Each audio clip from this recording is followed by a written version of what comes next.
Now, your Rexall family druggist brings you a transcribed half hour with Richard Diamond, Private Detective, starring Dick Powell.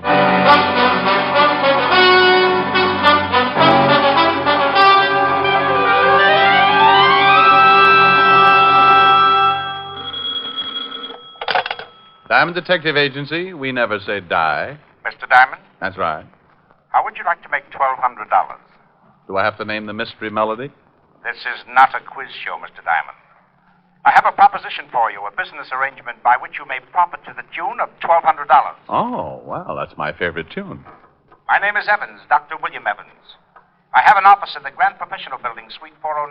Grant Professional Building, Suite 409. Yes, I'd appreciate it if you would come right over. Well, it's after 6 now. I'll stay in my office until you get here. And so as to save time with explanations, on your way over, pick up a late afternoon Times and read the article on page 3, column 2. A story about a man called Farmer. I locked the office, went downstairs, and out on the street, where I purchased a late afternoon Times, and in the cab headed for Dr. Evans's office. I read the article on page 3, column 2. George Farmer burns to death, and a picture of the deceased. According to the article, Farmer had been on a vacation in the North Woods. He'd gone to sleep smoking a cigarette, and that was that. Mattress caught fire, and before anyone noticed, the whole cabin was burning.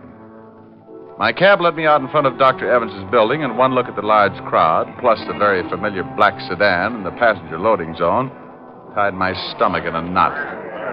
All right, now, get back, you. You? Evening, Sergeant Otis. Lieutenant, what are you yelling about, Melon Hat? Oh. Evening, Lieutenant Levinson. Oh, no.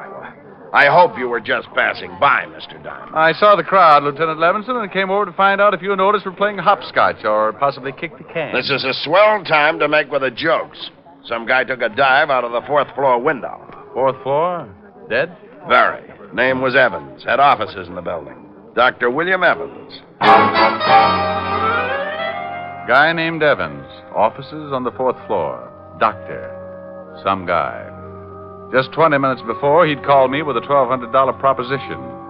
And now it looked like the only thing I was going to get out of the deal was a late afternoon paper and a story about a guy named Farmer. Farmer? Burned to death in bed? Oh, yeah. We got a report on the case. Well, this Dr. Evans was hooked up with it in some way.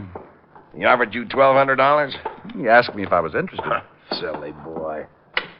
There's the doctor's office.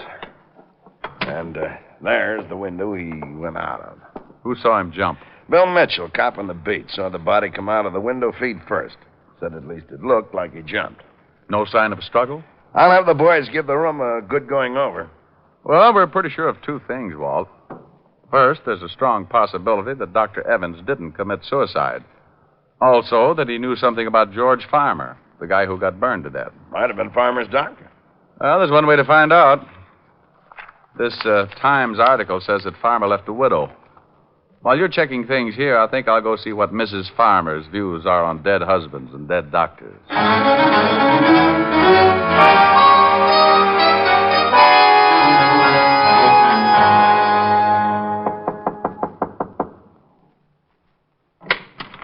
Yes? Mrs. Farmer, Yes, what is it? I'd like to talk to you about your late husband.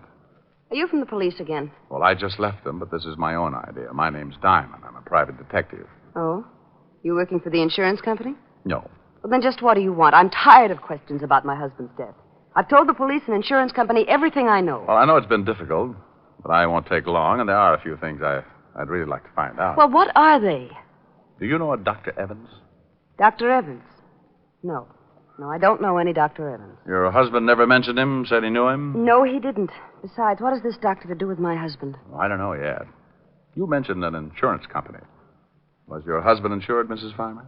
Yes, with the National Mutual. But if you're not working for the insurance company or the police, who are you working for? Me. You. Look, would you mind telling me what possible interest you could have in the death of my husband? Tell you the truth, I really don't know.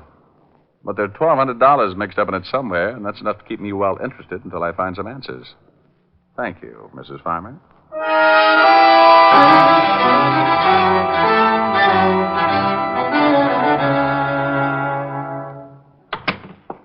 Hello, Walt. See the wife? Yeah, lovely girl. Type you'd like to bring home to Mom. You find out anything? Nothing in the room to indicate the doctor was pushed out of the window. Mrs. Farmer didn't know the doctor. Said her late husband didn't either. But she thought at first I was from an insurance company. Well, what company? Oh, a National Mutual. Otis. Yeah, Lieutenant. Got the names of the officials in National Mutual? Yeah, Bring them in. right. Why all the action? We checked with the dead doctor's nurse. She said aside from his regular practice, he worked for 2 or 3 big insurance firms. National Mutual was one of them. I didn't think of a connection then, but I made the check just in case. Well, George Farmer was burned to death. Dr. Evans knew something about Farmer. Farmer was insured with the National Mutual, and the doctor worked for National Mutual. Might be a tie-up. Well, the vice president of National Mutual is Arthur Peterson. It's not too late. Let's take a run over to his house and see if he knows anything about it.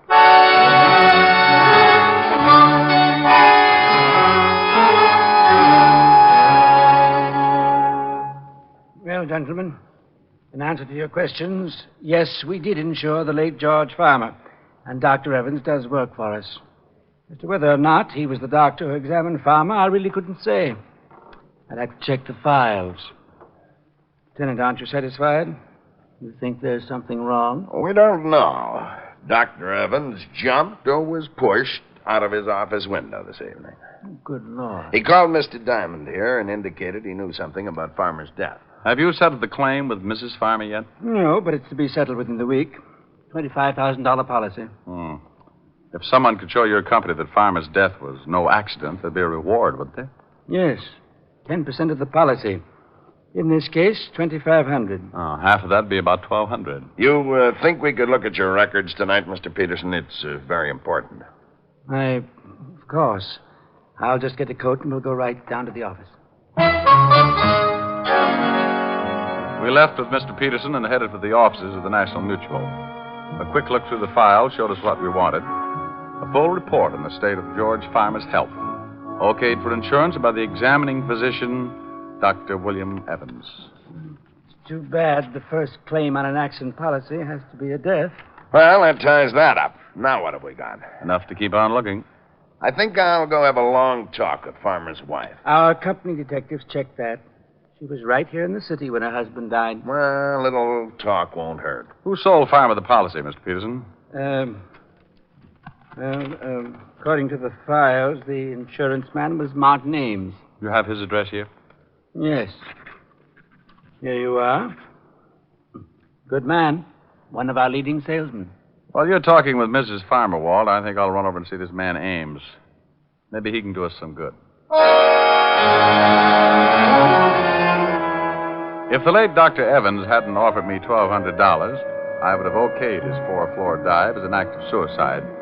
But the way things were shaping up, he was going to split an insurance reward. And knowing doctors to be pretty practical people, I just couldn't imagine him giving up that kind of money for a fast trip to the sidewalk. The home of Martin Ames was an apartment on the Lower East Side. His wife answered the door. No, my husband isn't here. I was just leaving. You know where I can find your husband, Mrs. Ames? It's rather important. I don't know what you want, but if you want to see my husband, that's where I'm going now. I just got a call. He's had an automobile accident.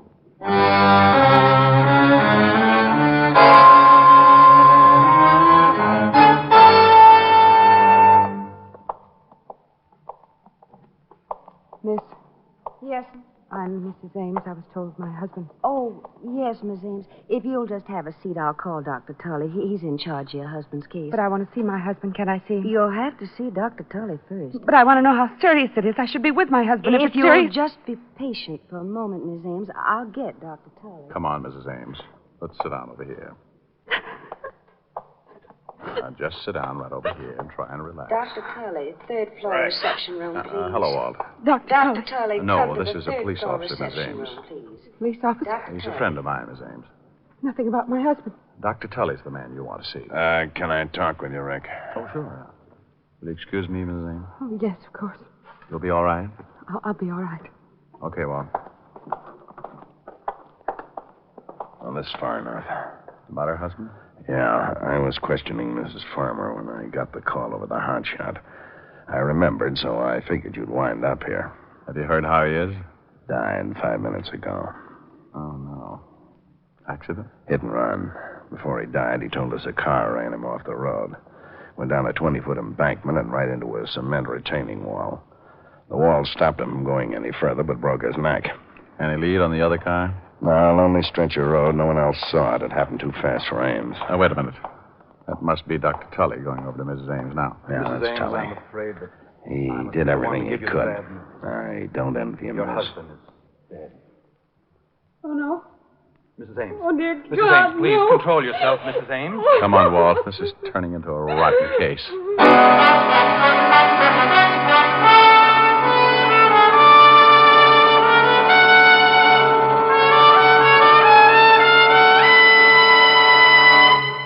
Before we continue with the adventures of Richard Diamond, private detective, here's your Rexall family druggist. I often think that perhaps the most common under-the-weather complaint in the average family is either acid stomach or plain old sluggishness. Well, you certainly hit the nail on the head as far as my family is concerned. And I'm also sure that's why there are literally millions of bottles of Rexall milk of magnesia on hand right now in family medicine cabinets. Why, that sounds almost unbelievable. No, ma'am. Not when you know that Rexall milk of magnesia is both a quick-acting antacid and a thoroughly effective yet gentle laxative. What's more, Rexall milk of magnesia has none of that unpleasant, earthy, gritty taste. Say, my family would really appreciate that. Then why not let them see for themselves just how creamy smooth and actually pleasant tasting Rexall milk of magnesia really is? Ask for it at Rexall drugstores everywhere. And remember, you can depend on any drug product that bears the name Rexall. And now back to tonight's adventure with Richard Diamond, private detective, starring Dick Powell.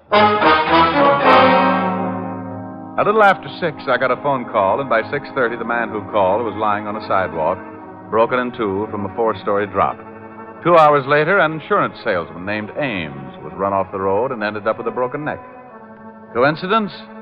Not a bit. Walt found the location of the place where George Farmer had burned to death. Then we climbed in the squad car and started the long drive for the Catskills. Around 7 in the morning, we turned off the main highway and onto a dirt road. A sign reading Sportsman's Retreat, 2 miles, pointed the way, and 20 minutes later, we were pulling up in front of the lodge.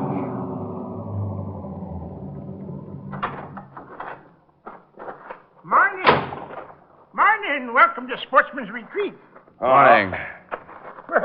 Police car, ain't it? I'm Lieutenant Levinson, 5th Precinct, New York Police. This is Mr. Diamond. Oh, howdy. Oh, yeah. You up here about Mr. Farmer's death? Unofficially. You run the place? Yeah, I'm the foreman. My name's Pop Sloan, but everybody just calls me Pop. We thought a bit stale, Hal Pop. Can you put us up? Well, sure. How long you figuring on being around? Oh, not long. We only brought one change of clothes. Well, come on in. Breakfast was an hour ago, but if you're hungry, I can have the cook rustle up some bacon and eggs. Oh, sounds good. Many people staying here, Pop? Oh, about 14. Yeah, 14. Same crowd comes up every year. Sort of a club, you might call it. How many years did George Farmer come out? Oh, Mr. Farmer come up about, for the last 10 years. Hey, who owns the place? Mr. Phillips. He ain't here now, but he phoned and says he'll be in sometime this afternoon. Say, how come you fellas are interested in Mr. Farmer's death? We had the police and the insurance up here for 3 days. You're a little late, ain't you? Well, there are a few things we haven't cleared up. Sure appreciate some help, Pop. Yeah, sure. I'll give you all the help I can. I'll go get some breakfast for you, and then we can gabble a little while. Pop went back to the kitchen, and we relaxed in a couple of big leather chairs in front of a large window that looked out on a row of cabins. That last cabin must have been Farmer's. Yeah, nothing much left of it. It's beautiful up here. Look at those trees with the sun shining through them. Your soul is showing, Walt. Oh. It was a beautiful place, all right. The cabin stood in a clearing, fronted by well-kept paths and backed by tall trees. Pop came in a little later with enough bacon and eggs to feed a platoon of tapeworms, and we talked. Where is everybody, Pop? Out fishing. Get up about 4:30 around here. Many of the men bring their wives? Oh, some of them. Mr. Farmer used to bring his'n up every year. Fine-looking woman, Mrs. Farmer. Didn't come up this year, though. It's too bad, too. Why? Well, might have saved him. Used to smoke in bed all the time. Maybe if she'd been around here, she might have caught him at it. Who discovered the fire? Oh, we all saw it, but it was too late. By the time we got there, the whole place was burning. By the time we got the hose going, there wasn't much left. You say you all saw it. Where were you? Oh, we was up to Willow Peak cooking out. That's about 3 miles from camp. You can see it from there. See? See that tall peak there to the left of them trees? Yeah. How come Farmer didn't go along? Oh, he never went on many hikes. Had trouble with his legs, you know. Anyone stay here in camp besides Farmer? No. Everybody was up at Willow Peak. Who examined the body? Doc Combs from Levinson come up and looked at the body. Where's Evanston? About 50 miles east. But if you want to talk to the doc, you'll have to wait till everybody comes in from fishing. Oh, good. Is he up here now? Yeah, come up last night. Gonna stay a week for the fishing. Oh, Pop. Oh, well, morning, Mr. Phillips. Good morning. I didn't expect you till this afternoon. This is Mr. Phillips, the owner. Oh, I have some bags out in the car. Will you get them, please? Good morning, gentlemen. Good morning. There's some more police fellas, Mr. Phillips. Oh? About Mr. Farmer's death? Yeah, I gotta clear up a few things. Would you please get those bags for me, Pop? Bags? Oh, yes, bags. Sure. We just wanted to ask a couple of questions, Mr. Phillips. I'm Lieutenant Levinson. This is Mr. Diamond. Well, how do you do? How do you do? Do you mind if I sit down? Well, not at all. I thought the authorities were satisfied. No, I guess they are. Where were you when the accident occurred, Mr. Phillips? Oh, I was on my way here from the city. I arrived about an hour later. You live in the city, Mr. Phillips? Well, yes, I have a house there. I divide my time between there and the lodge. Tell me something about Farmer, Mr. Phillips. What kind of a man was he? Well, You fellas want any more breakfast? No, thanks, Farmer. Oh, all right. Go ahead, Mr. Phillips. Good old Pop. Well, there really isn't much to tell. Farmer was a nice sort of a guy, rather quiet. As you know, he had a very bad habit of smoking in bed. You have any trouble with him smoking in bed before? Oh, yes, several times. Nearly started a fire 2 years ago. Well, wouldn't that make you watch him a little more closely? Well, you see, his wife came up with him every year, but this one, she was usually near enough to prevent any trouble. How long did he usually stay here? Oh, week, 10 days, however long his vacation lasted. Mm-hmm. What was his business? I think he was in advertising. Make much money? I have no idea. He certainly never spent much. He was tight as the devil. He was known for it, in fact. Coming up here was the only luxury he allowed himself. He'd tell everyone he'd save all year just to come up here and relax for a week or so. Hey, Lieutenant, here comes Doc Combs. He must have got his limit. Oh, you gentlemen interested in talking to the doctor? Yeah, Pop tells us he was the one who examined the body. Well, what'd you get, Doc? Hi, Pop. I got my limit. Oh, good for you. Come on over here. A couple of fellas want to talk to you. Well, how are you, Phil? Hello, Doc. Pop said you weren't due in till this afternoon. Uh-huh. Oh, this is Lieutenant Levinson and Mr. Diamond. Oh, yeah. Police? Yeah. They want to ask you a few questions. We got to clear up a few things about George Farmer getting burned to death. Pop, that's enough, Pop. I was only trying to help. Well, certainly, gentlemen. Here, will you take these fish, please, Pop? Fish? Oh, the fish. Yeah, sure. I'll be right back. Well, I don't think I could tell you much more than I've already told the police. Did you know George Farmer prior to his death? Oh, yes, over a period of 10 years. Did you identify the body? Well, not at first. It was too badly burned. Not at first. You mean you did identify it later? Well, when they told me that George had a broken wrist, I found the broken section of bone and identified it. Broken wrist? Oh, yes, Mr. Diamond. You see, when George arrived, his lower arm was in a cast. He told us that he'd broken his wrist the week before. What day did he arrive? Tuesday of last week. Well, put in a call to Otis and have him find out where George Farmer had his broken wrist treated. And most of all, when the accident occurred. Well, what are you getting at, Rick? Then have him find out the date the insurance policy went into effect. Doctor, which wrist was broken? The right one. And it was in a cast, huh? Mm-hmm. Would you say he could move his fingers well enough to write? It depends on how recent the accident. Step on it, Walt. Okay, but I don't get it.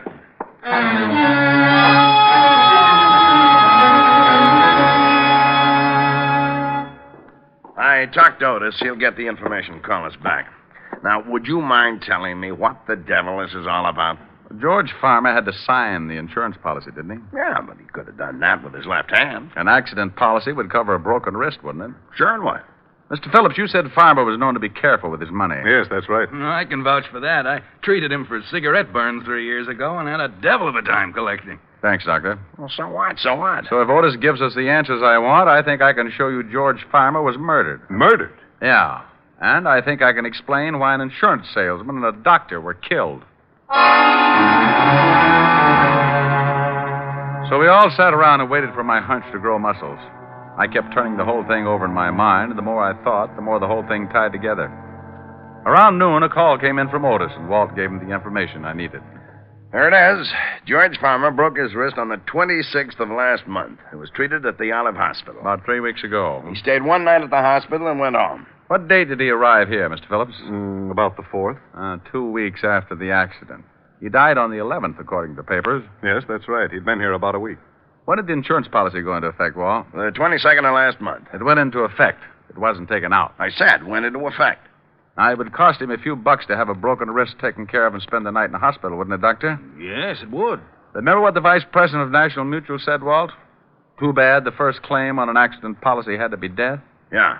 Well, if Farmer had an accident policy, why didn't he put in a claim for his broken wrist? Come on, Walt. We're going back to town and talk to Mrs. Farmer.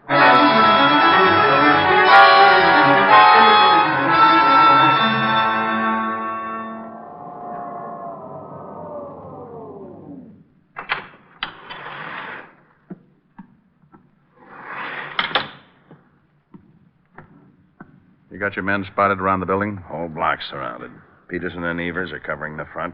Cars at every corner. Isn't Otis going to play? Well, there's been some complaints about noisy cats in the neighborhood, so I stuck Otis in back in the alley. He'll drive every cat right into the river. You might have made a mistake.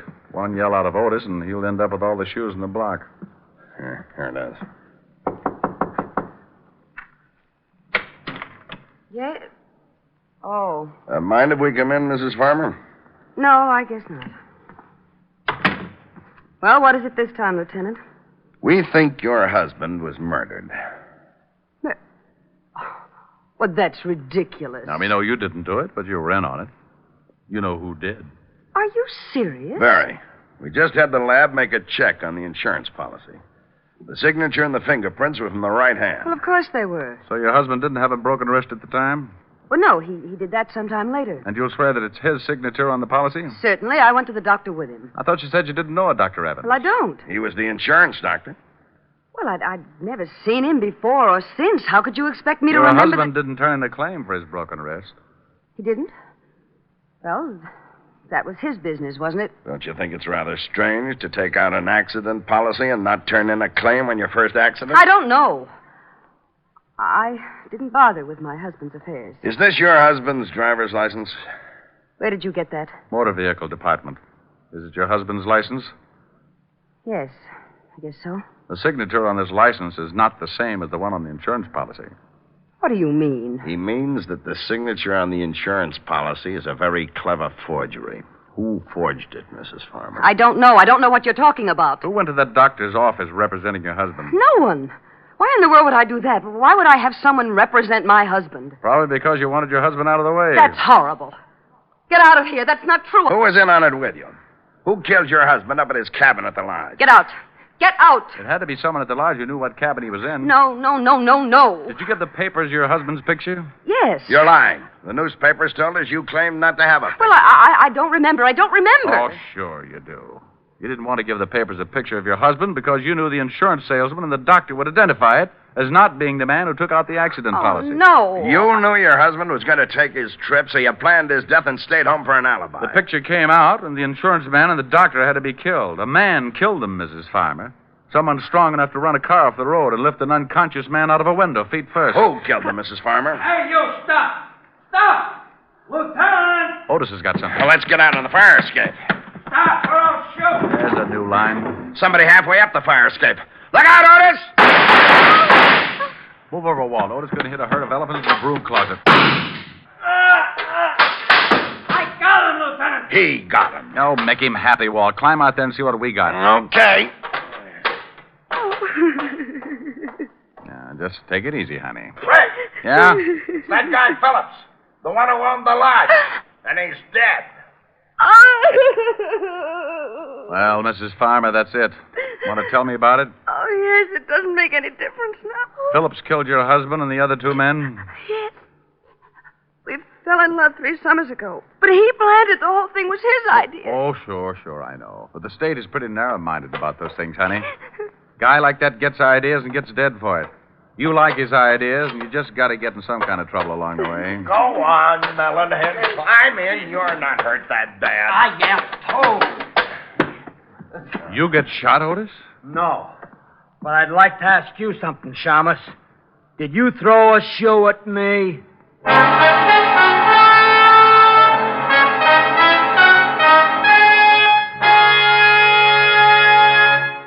Again, here's your Rexall family druggist. Whenever you're suffering the pain of a headache, remember, there's no faster-acting aspirin made than Rexall aspirin. When swallowed with water, the 5 full grains of pure aspirin in every Rexall tablet are ready to go to work for you even before they reach your stomach. Ask for Rexall aspirin at Rexall drugstores everywhere. There's no faster-acting aspirin made. And remember, you can depend on any drug product that bears the name Rexall. Good health to all from Rexall.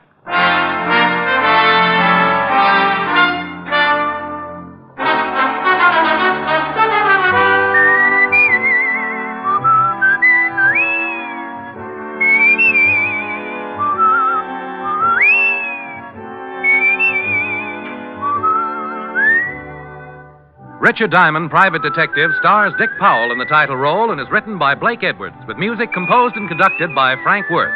Featured in tonight's cast were Virginia Gregg, Ted DeCorsia, Wilms Herbert, Wally Mayer, Joan Banks, and Bill Boucher. Richard Diamond, Private Detective, is transcribed in Hollywood by Jaime de Valle.